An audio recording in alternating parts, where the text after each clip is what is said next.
ایک صاحب نے سوال کیا ہے کہ سویابین کھانا اسلام میں جائز ہے یا نہیں، اور یہ سوال ہر دوسرے تیسرے شخص کے ذہن میں موجود رہتا ہے کہ سویابین کھانا صحیح ہے یا نہیں۔ اور بہت سارے لوگوں کے ذہن میں تو یہ بات بھی آ گئی ہے کہ سویابین یہ ایک ایسی چیز ہے جو خنزیر کی چربی اس میں شامل ہوتی ہے۔ یہ انسانوں کے ذہن میں باتیں آ گئی۔ سویابین وہی جو عام طور پر دکانوں میں ملتی ہے اور اس کے ذریعے سے سبزیاں بنائی جاتی ہے اور دوسری چیزیں بھی بنائی جاتی ہے، جیسے آپ کو اسکرین پہ دکھ رہا ہے۔ تو یہ سویابین کھانا اسلام میں جائز ہے یا نہیں، آج کی اس ویڈیو میں ہم جانیں گے۔ تو ایک آپ طریقہ، ایک اسلام کا اصول اور اسلام کا ضابطہ سمجھ لیں۔ اگر اس کو آپ سمجھ لیں گے تو دنیا کی ہر سبزی آپ پہچان سکتے ہیں، خود سے آپ یہ متعین کر سکتے ہیں کہ یہ سبزی کھانا جائز ہے یا نہیں۔ یہ طریقہ آپ غور سے سنیں، بہت ہی آسان طریقہ ہے، آپ سمجھ جائیں گے، بالکل آسان طریقہ ہے۔ وہ طریقہ یہ ہے کہ نباتات یعنی زمین سے اگنے والی چیز، جیسے آپ چاول دیکھ لیں، گیہوں دیکھ لیں، اور اس طرح کی چیزیں جو زمین سے اگتی ہے اس کو نباتات کہتے ہیں۔ تو نباتات جو زمین سے اگتی ہے، ہر چیز جو زمین سے اگنے والی ہے وہ انسانوں کے لیے کھانا جائز اور حلال ہوتا ہے، لیکن اس میں 3 چیزیں شامل نہ ہوں۔ 3 چیزوں میں سے اگر ایک چیزیں بھی اس نباتات میں زمین سے اگنے والی چیز میں شامل ہو گئی تو وہ چیز انسانوں کے لیے کھانا جائز نہیں ہوگا۔ وہ 3 چیزیں کیا ہے، غور سے سنیں، وہ طریقہ بے حد آسان ہے۔ نمبر 1، وہ نباتات ہو، زمین سے اگنے والی چیز ہو، لیکن اس میں زہریلی چیز نہ ہو، یعنی ایسی چیز اس میں شامل نہ ہو کہ وہ انسان کھائے وہ ایسے ہی مر جائے۔ جیسا کہ عام طور پر آپ دیکھے ہوں گے کہ زمین سے اگنے والی چیز ہوتی ہے اور وہ زہریلی ہوتی ہے اور اسی سے زہر بنایا جاتا ہے، تو وہ چیزیں نہ ہو کہ انسان کھائے اور ویسے ہی مر جائے۔ تو زہریلی چیز ہو اور زمین سے اگنے والی چیز ہو تو ایسی چیز انسانوں کے لیے کھانا جائز نہیں ہوگا۔ نمبر 2، نباتات ہو، زمین سے اگنے والی چیز ہو لیکن وہ مہلک چیز نہ ہو، یعنی انسانوں کے لیے نقصان دہ چیز نہ ہو، جیسے انسان اگر کھائے تو وہ چیز کھانے کے بعد بیمار ہو جائے۔ زمین سے اگنے والی چیز ہو لیکن وہ انسان وہ اس چیز کو کھائے تو وہ بیمار ہو جائے،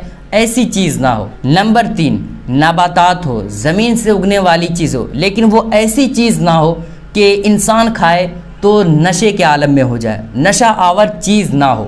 تو ایسی چیز اگر نہ ہو تو اس چیز کو، زمین سے اگنے والی چیز کو کھانا انسانوں کے لیے جائز ہوتا ہے۔ اب آپ کا یہ سوال کہ سویابین کھانا اسلام میں جائز ہے یا نہیں، غور سے سنیں۔ سویابین بھی ایک زمین سے اگنے والی چیز ہے، ایک نباتات ہے، اور یہ ایک قسم کا دانہ اس میں رہتا ہے اور اس میں تیل رہتا ہے اور اس تیل کو نکال لیا جاتا ہے۔ نکالنے کے بعد اس کے اندر جو کھوکھلا پن رہتا ہے اسی کے ذریعے سے مشین کی مدد سے اس کو بڑا بڑا کیا جاتا ہے، پھر اس کو سویابین کہہ دیا جاتا ہے۔ تو یہ چیزیں ہوتی ہے۔ تو اب آپ غور کریں اس طریقے کو جو ہم نے بتایا تھا کہ اگر 3 چیزوں میں سے ایک چیز بھی شامل ہو جائے تو وہ زمین سے اگنے والی چیز انسانوں کے لیے جائز نہیں ہوگا۔ تو اب آپ دیکھیں کہ وہ 3 چیزیں اس سویابین میں پایا جاتا ہے یا نہیں۔ پہلی بات یہ دیکھیں کہ یہ سویابین زمین سے اگنے والی چیز ہے اور اس میں زہریلی چیز پائی جاتی ہے؟ نہیں پائی جاتی، اس لیے کہ لوگ کھاتے ہیں تو اس کے بعد زندہ رہتے ہیں۔ اگر زہریلی چیز ہوتی تو جو ہی انسان کھاتا ویسے ہی وہ انسان مر جاتا۔ تو یہ زمین سے اگنے والی چیز ہے اور زہریلی چیز نہیں ہے، تو انسانوں کے لیے کھانا جائز ہے۔ اب دوسری چیز دیکھیں کہ یہ سویابین زمین سے اگنے والی چیز ہے اور اس میں نقصان دہ چیز ہے یا نہیں، اس میں مہلک چیز ہے کیا؟ تو آپ غور کریں گے تو آپ کو پتہ چلے گا کہ اس میں مہلک چیز نہیں ہے، اس میں انسانوں کے لیے جو نقصان دہ ہوتا ہے وہ چیز بھی نہیں، اس لیے کہ اس کو کھانے کے بعد، سویابین کو کھانے کے بعد انسان بہت اچھے سے رہتا ہے، اس کو کوئی تکلیف بھی نہیں ہوتی ہے اور نہ ہی اس کو کھانے کے بعد بیماری ہوتی ہے۔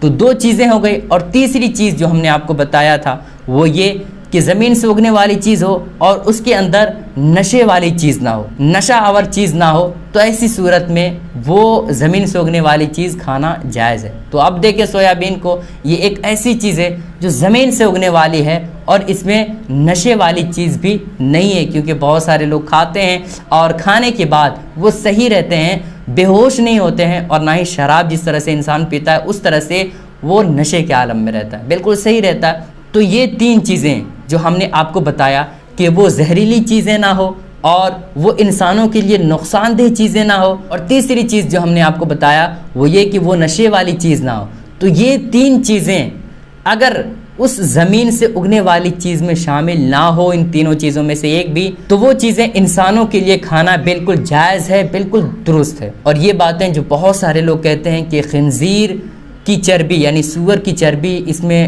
ملا کر کے بنایا جاتا ہے، اگر ایسا ہوتا تو ہمارے علماء کرام اس بات پہ فتویٰ ضرور دیتے، لیکن ہمارے علماء کرام کی اس چیز پہ روک کا کوئی فتویٰ نہیں ہے، تو اسلام میں یہ چیز جائز ہے۔ بہت سارے لوگوں کے ذہن میں یہی باتیں رہتی ہیں کہ یہ پتہ نہیں اسلام میں جائز ہے یا ناجائز ہے، حرام ہے یا پھر کیا ہے، اور اسی سلسلے میں وہ شک میں مبتلا رہتے ہیں۔ تو آپ سے درخواست ہے کہ اس ویڈیو کو خوب لوگوں تک شیئر کریں تاکہ سارے لوگ اچھے طور پر جان سکیں کہ سویابین کھانا جائز ہے یا ناجائز ہے۔